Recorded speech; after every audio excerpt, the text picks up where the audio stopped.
and a new home for the Timberwolves. We can do it for significantly less than it will cost at any other site. And in the meanwhile, we can also deliver property tax relief in the city of Minneapolis. The plan we have today is realistic. We think it's sensible, it's affordable, and it builds on the sizable investments that we already have. It's going to do the following things. It's going to deliver a world-class facility for the Minnesota Vikings on the Metrodome site that will significantly enhance the fan experience, and it will spur new development in downtown East. The second point is it will renovate Target Center, which has been an economic engine for the state of Minnesota. It will create an estimated 9,000 construction jobs at a time when the construction industry is facing a near depression in the state of Minnesota. And it takes the responsibility for Target Center off the backs of Minneapolis property tax payers, thereby delivering $50 million in property tax relief over 10 years. This is the kind of world-class solution that we need. Our governor has called for a people's stadium. We believe this is a people's solution for a people's station. We can do all this also without impacting the property taxes on the city, and in fact, we will lower that. We can also do it because we're building on the core values that Minnesotans have. We build quality, but we also use what we have. The plan's affordable because the infrastructure is already in place. Our roads and our freeways are already there. We don't have to build new sewer systems for here. We not only have transit operations here, 2 light rail lines will stop at the front door of both facilities. And the site is surrounded by tens of thousands of parking spaces. Fans already know how to get in and out of these facilities. With the infrastructure in place, all the public investment can focus on the fan experience. This stadium will do a lot to do that.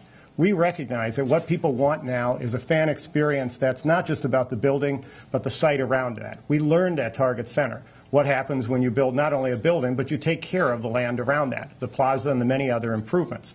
So this plan builds in significant resources for a public plaza and streetscape improvements that can weave this into the rest of downtown. There really hasn't been a great example of an urban football field yet. But we want to say that this is going to do for football what we think Camden Yards did for baseball. When that urban park redesigned the way that people go to baseball games, it led to a dramatic change in the way all baseball fields were built everywhere, including Target Field. That's what we will do with this great urban facility that will be woven into the infrastructure of the rest of the city. By doing that, we'll not only be enhancing the fan experience, but increasing the value of the land around that, and the value of that land delivers commercial and industrial property tax increased value to the whole state of Minnesota. Now, here's what this plan provides. The state will be responsible for $400 million, or about 45. I'm sorry. Let me start again. The Vikings will be responsible for $400 million of the cost, or about 45%. The state of Minnesota will be responsible for about $300 million, and the city of Minneapolis, through these taxes, will be responsible for $195 million. Again, this will have no property tax dollars, and it will be delivering property tax relief in the city of Minneapolis. Here are the resources and the tools that we'll be using to fund that. The first thing we should do is rightfully go at the people who use this the most. Those of us who go to games should pay the most. So there will be an admission tax on stadium events. We're going to increase game day parking. That will involve taxes on downtown parking on Sundays, also using our new smart meters, our parking meters around the site. That will generate part of the revenue, and rightfully, those who park at these games should pay an additional fee. There will be taxes that are currently dedicated to paying for the Minneapolis Convention Center bonds following the retirement of those bonds in 2020. We are proposing expanding the city restaurant and liquor taxes that are already currently collected only on downtown, and will raise an additional 0.15% sales tax citywide, similar to what was done for the Twins Target Field. That will be equivalent to about 15 cents on a $100 bill. The plan will also significantly allow us to pay for what's going on in Target Center, but it will also allow us to take these 2 facilities and put them together into a coordinated management. We've known for a long time that our sports management in this region has been fractured. This will allow these facilities to be managed jointly, and we can tie other facilities, if they choose, in the region together on that as well.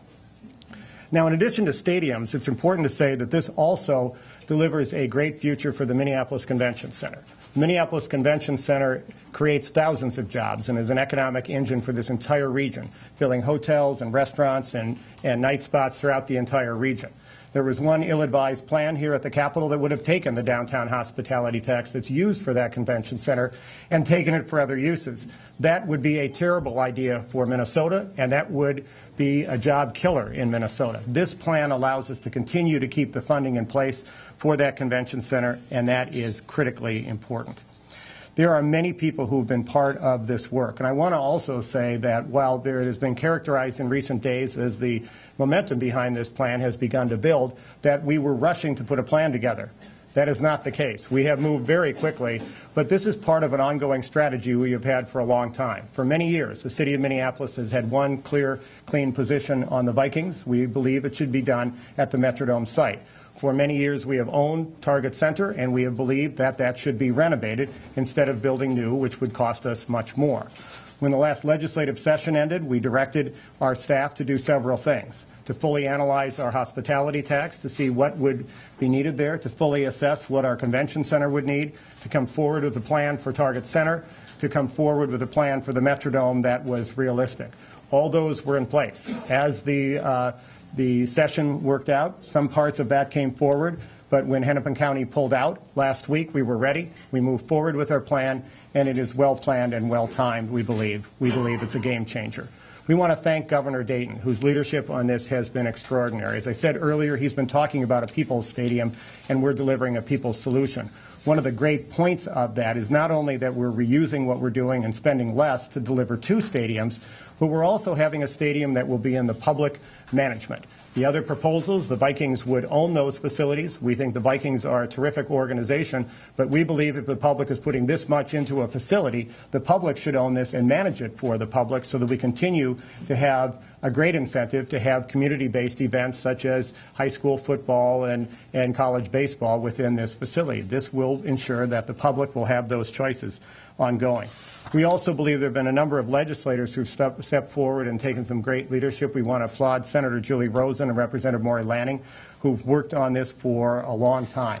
We know we have a long way to go, but the solution to the stadium debates has been needed for a long time. It is time to finally solve this problem, and today the game has been changed. I want to thank you, and I want to turn it over to two folks here who can, a few folks who can say more. First, Council President Barb Johnson. Well, thank you, Mr. Mayor. You know, all along in the stadium discussions, the City of Minneapolis's priority were the facilities that we own, the Convention Center and our Target Center, but also the economic, keeping the economic engine that the Minnesota Vikings are in our city. It's very important. So this proposal builds on those core principles of taking care of what we already have. That's been a bedrock principle for us. This plan ensures both the financial future of the Convention Center and the Target Center, which are powerful economic engines for the state of Minnesota, and uses Minneapolis's economic power to help finance a new, sensible stadium for the Minnesota Vikings and the people of Minnesota. Thank you. Thank you. We are in this discussion because the legislature is discussing a Vikings future. We believe we have a good future for that. We believe it is also critically important at the same time to talk about a future for the Minnesota Timberwolves. We're very happy to have their owner, Glenn Taylor, here. And Mr. Taylor, I wonder if you could step forward and just say. Two observations I'd like to share with you, and I'm repeating what the mayor said on these issues, but I think they're worth repeating. First of all, this is a plan that's been in place for some time, at least the beginning of the plan. We approached the mayor some time ago, let's say a year ago, if they're going to work on the problem of the Viking Stadium, perhaps we should tackle two problems at one time, and the second being the Target Center. They were very open and willing to discuss that.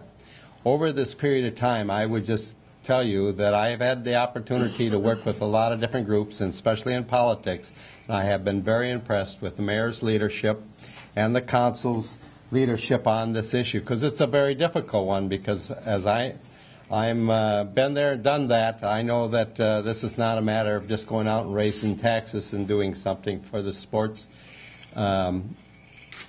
fraternity that we have a lot of issues here. Through this time, I think just about all of those issues have been addressed, and I just have been impressed how they have it.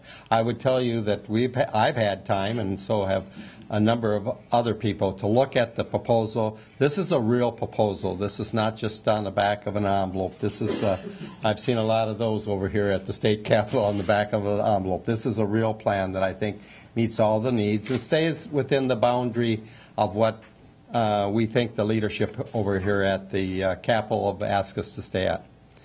The second issue is I want to bring up is I am on both sides of this. Not only am I an owner that would hopefully benefit the team that I own with other Minnesotans here in Minnesota to stay in Minnesota in a facility that we can compete, but I'm also a taxpayer. So when I look at the proposal that's being put together, yes, I would say to you is if I strictly was here as the owner, I would like a brand new facility someplace wherever somebody wanted to help me build that. But being practical and being a Minnesotan and being a leader in both over here at the Capitol at one time and in the business community, I understand that we only have so much tax dollars. And to me, the idea of taking a facility and refiguring it to all the new things that we would need in it to be competitive with our other teams is something that I'm satisfied with. I think it's the right thing to do. I think it's using our taxes wisely. Now, the city has stepped up and made a proposal here, as I understand it, that are going to fix up 2 facilities for the cost of 1. Again, I'm a business person and just saying when we have the opportunity to do something like this here, I think we got to grab a hold of it and encourage them and work with them.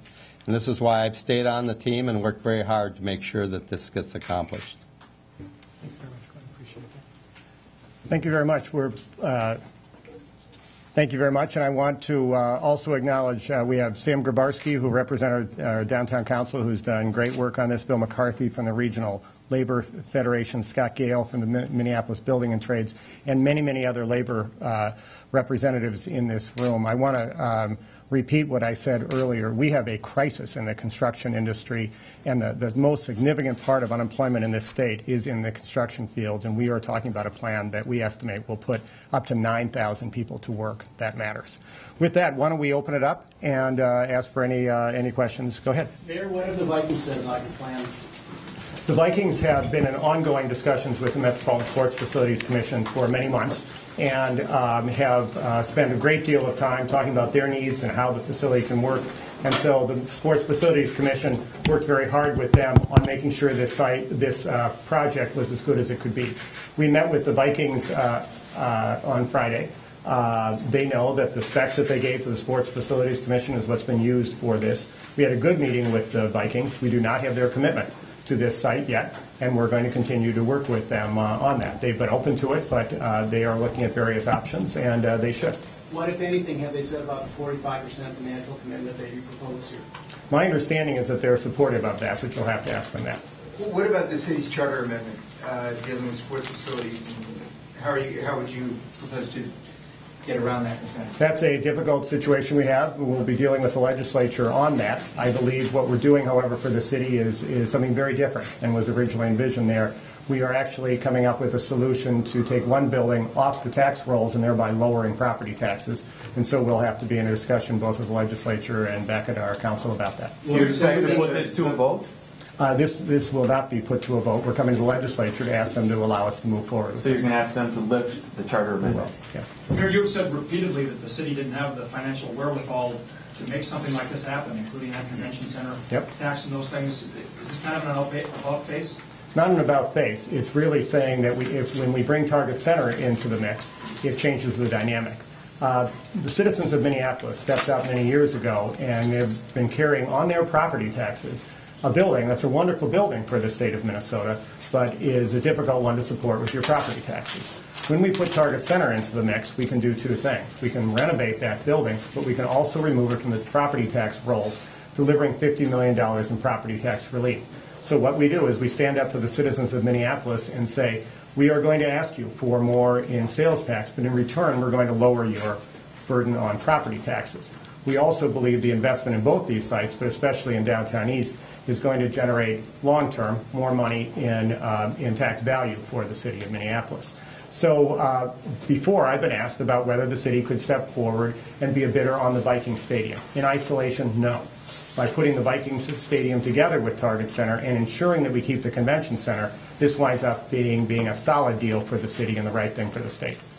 In terms of extending that tax, the downtown tax, liquor dealing with throughout the city, what about if you got people who run businesses that would say, that have nothing to do with downtown, say they don't want to have anything to do with this? No one anywhere wants to pay a tax, nor should they. And as somebody who grew up in a family of small business owners, I recognize that it's a problem to have an additional tax.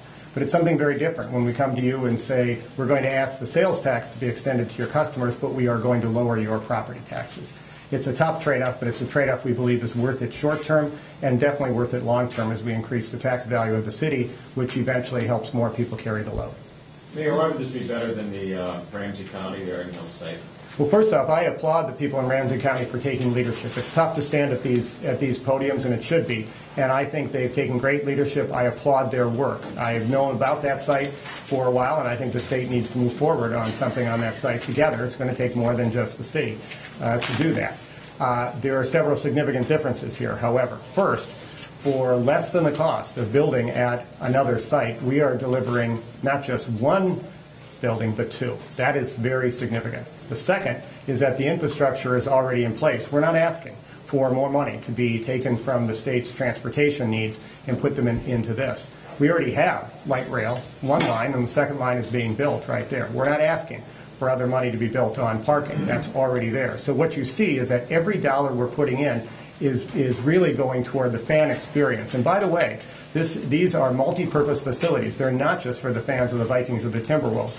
These are for family attractions and many other things. So every dollar we put in, the public into either of these facilities will either go toward a road or a bridge, or more important, toward the fan experience. We think that's the right thing to do. Mayor, on the convention center tax, we had said before that the out years beyond 2020 were important to you, and that's why it shouldn't be touched. How will this solve this, or will we face the convention center issues in 2020? We looked very hard at this and made sure that we did something here that hadn't been done in some of that earlier work from the Capitol on the convention center. What we did is we laid out in great detail what we thought were not only the needs of paying off the bonds, but the long-term capital needs of keeping that building fresh. We don't want to have a situation at the convention center in 20 years that we have at Target Center now, which is the need to put in more investment. So this plan envisions an ongoing capital funding stream for the convention center. It's not a rich one. It's not fully what we would like, but it's enough. It's a solid plan that lets the convention center move forward. So you really have to look at this as really three buildings: the new Vikings home, the new Target Center, and the convention center. Just poking when you want to jump in. On the do the Wolves contribute any money to the Target Center renovation? There will be a discussion about that with both the Wolves and AEG, the owners, and that's going to be ongoing. But not yet. Well, that's going to be ongoing. But you're requiring the Vikes to put up 45%, or what's the ballpark for the Timberwolves? We're discussing that. Well, but we got 2 weeks left before the legislative session, so you may be discussing it, but you're telling the Vikes what they want. We have answered the call of the legislature on the Vikings issue, and we're continuing to work on the other one. We have a ways to go, Pat, but I think we've come a long way. We'll keep working on it. Mr. Taylor, Senator Taylor, would you tell us why the taxpayer should put in money, and how much are you willing to put in? But we said right from the very beginning that we would be part of a private group that would put in money.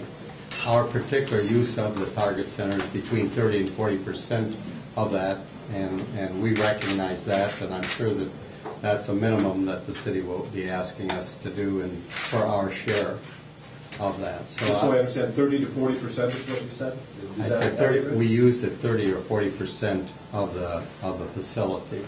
So I think other private people who use it also will probably put in some. And why, I'm sure it's me, I don't quite understand. What is the percentage then that you would put in for renovation? We haven't negotiated that yet. We are When we talk about other parties, the Target Center is a multi-purpose facility. The Timberwolves are one owner, and they should be putting in the proportionate to their use. We're also talking with AEG, which is the manager, and we're in those discussions very actively now. And so you can be expecting more coming forward. We won't have that for you today. Mayor, it seems like you have a problem with state funding as well. You need $300 million, and part of this is a pro sports memorabilia tax, a direct satellite services tax. The legislature won't raise taxes to balance the budget. Why would they do that to pay for a stadium in Minneapolis? I felt that my job here was to have the council president and I and the council members come forward with a plan for the local partner. There are many people in that discussion at the state. I obviously have opinions on that, and I'll be helpful on it, but they're going to decide this over at the state. The governor and the legislature, legislative leaders on this have said that the state will put in $300 million. That's their job to figure out how to do that. Our job is to figure out how to put in our share, and we've done that. This is a tough go. Is gambling revenue a possibility? I have not envisioned that. That certainly is not in our plan. What's important about this is that we've come forward with a plan. Excuse me, let me say this differently. Any plan on doing a stadium in the state of Minnesota is very difficult. If it was easy, this would have been done years ago. But what we're doing is coming forward with a plan that we believe can change the game here. That can say we can do 2 facilities for less. We can put an end to much of the stadium debate in that swoop, and at the same time be lowering property taxes. So we think we've moved the ball a long way on this. Legislature and the governor are going to have to deal with their part, and we're dealing with our part. But I think we've come forward with a strong plan. You talk a lot about how the city. I'm sorry. We'll just walk right through to, and then I'll come back here. Tim, go ahead. Thanks, Mayor. Would the Metrodome have to be torn down while the new stadium is being constructed? And if so, how are you pitching the Vikings on that? One of the things that will happen with the Metrodome, and one of the breakthroughs on the construction, is that originally all of these costs were being looked at in trying to realign the facility on the site and then also completely redo every part of that. Under this plan, roughly 30 to 40% of the building will be reused, and it will stay on the same footprint. That's a multi-million-dollar decision that saves a lot. Think about a pie. Take about a third of that pie out, and that whole piece will be totally new. As you see on where you see this glass front, this one here obviously is the new Vikings home, and that's the new Timberwolves home. That glass front is the part that faces downtown. So there will be this entire piece. I'm going to step away here for a second. This entire piece here will be new. That's the piece of the pie that comes out. Now what's important about that is when you look at Target Field, for instance, and you see all of those special boxes and premium areas and others, that's really what produces much of the revenue in a stadium. That's going to be built totally new. The hole won't have to be redone. The alignment of how the seats will remain the same, but obviously new seats, new roof, and the rest of it will be rebuilt. So roughly 30 to 40% will be the same. Did that get to your question? Well, yeah. How many years then would the... Oh, I'm sorry. Yeah, we're looking at 2 to 3 years. We would very much like that to be 2 years. We're hoping it won't be 3 years. We think TCF Stadium offers a great alternative during that time, but this is one of the challenges we face, and I think it's one of the trade-offs for doing this. We think it's worth it. And as someone who his family were original bondholders in the original Met Stadium and had season tickets for about 40 years, I kind of think the idea of outdoor football for a little bit of time might be a nice break for the state, but I think we should go indoors, and that's where the transition will come. Go ahead, Tim.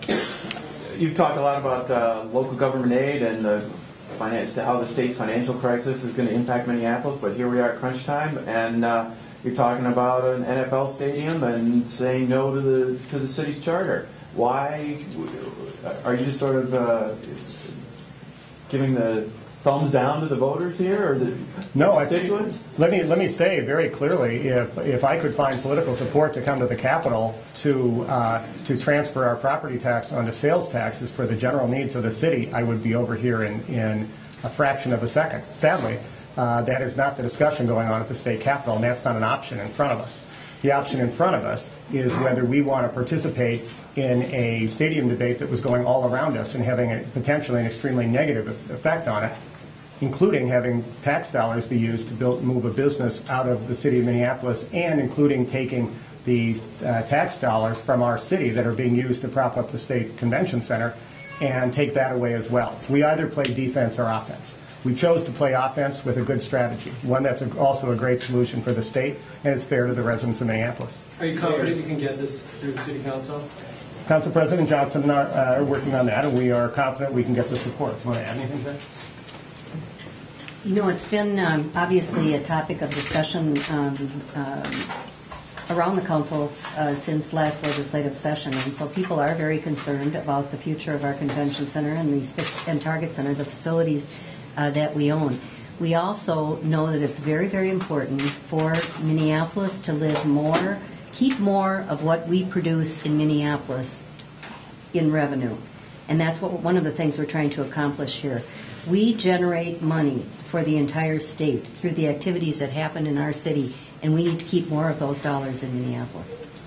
Mayor, can this be done in the remaining 2 weeks, or can it be a potential agenda item? Ought it to be a potential agenda item, or could it be in a special session?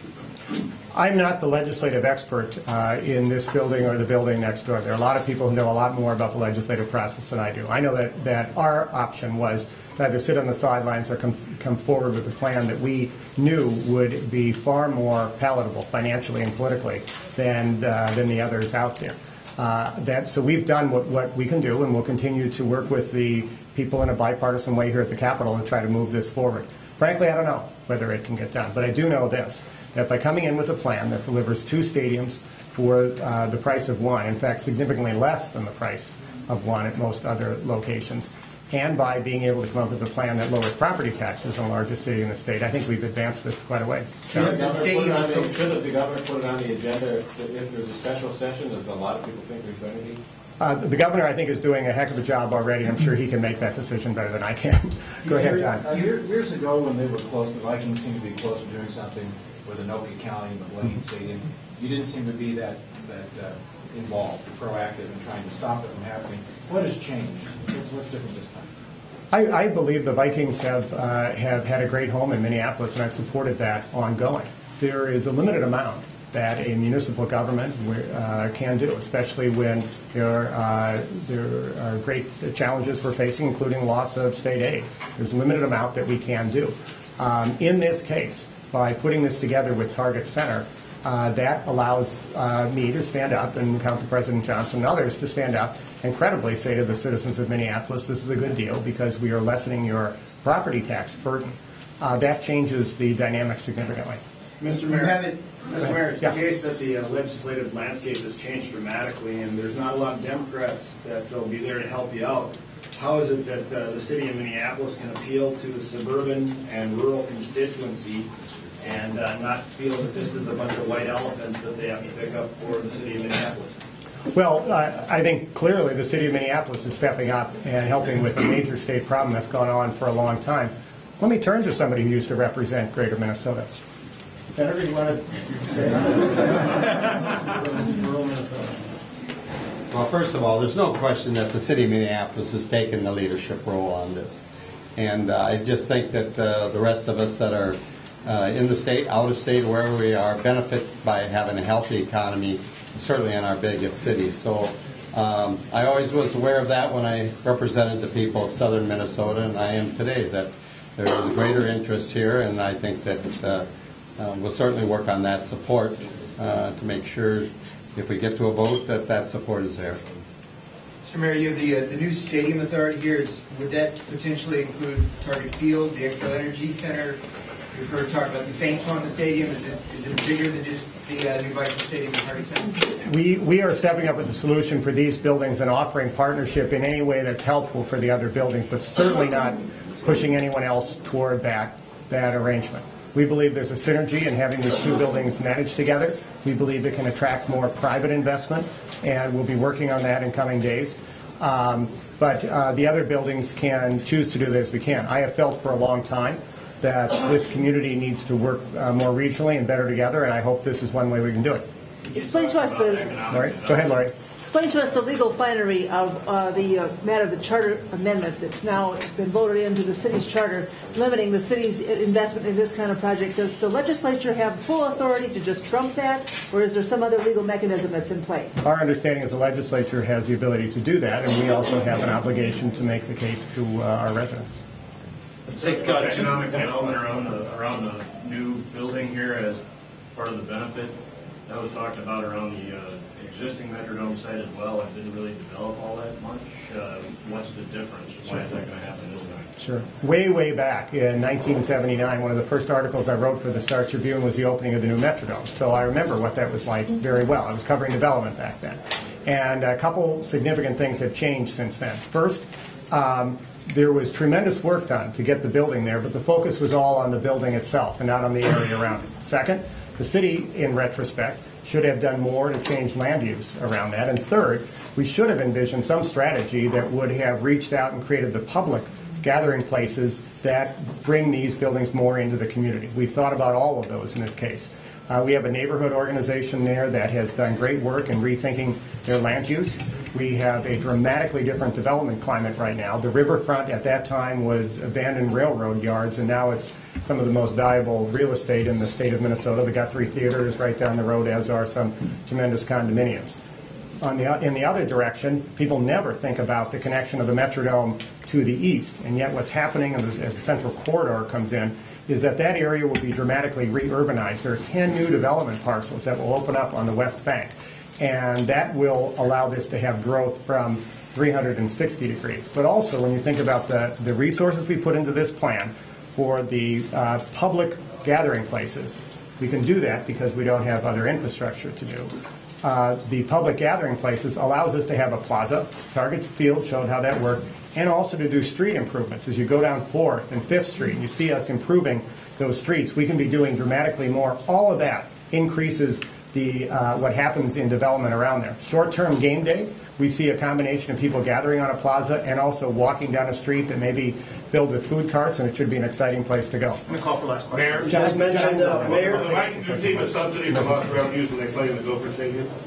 I am not involved in that part of the discussion. You can talk to the Sports Facilities Commission. Yeah, you can talk to the Sports Facilities Mayor, Commission. you just mentioned discussing this with the citizens of Minneapolis. Could you outline your specific steps that you plan to follow in bringing up that discussion, seeking citizen approval? Yeah. The most important issue in the city of Minneapolis right now are our property taxes. And I know very well that the combination of state aid cuts and the slowing of the economy has meant our property taxes have gone way too high. And I know from what I've said and from what I've heard that the number one thing citizens in my city want me to work on is property tax relief. I have been doing, I think I've done about 8 or 10 meetings so far out of neighborhoods and continue to do that. They want me to, I'm getting there, Nick, but it's important to see it all together. The most important thing they want me to work on is property tax relief. I would not stand up with a stadium proposal if it was just the stadium proposal.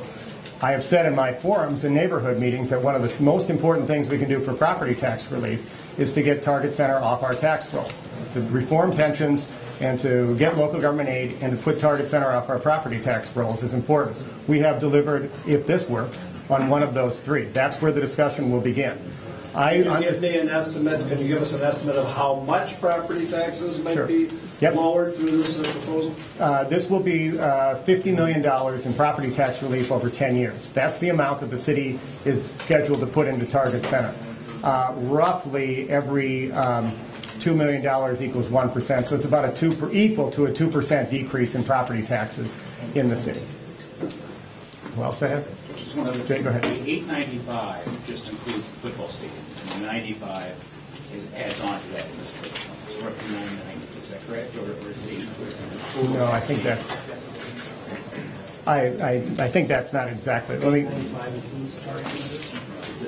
No. So it's 990. Yeah. All done? Okay, good. Thank you all very much. Okay.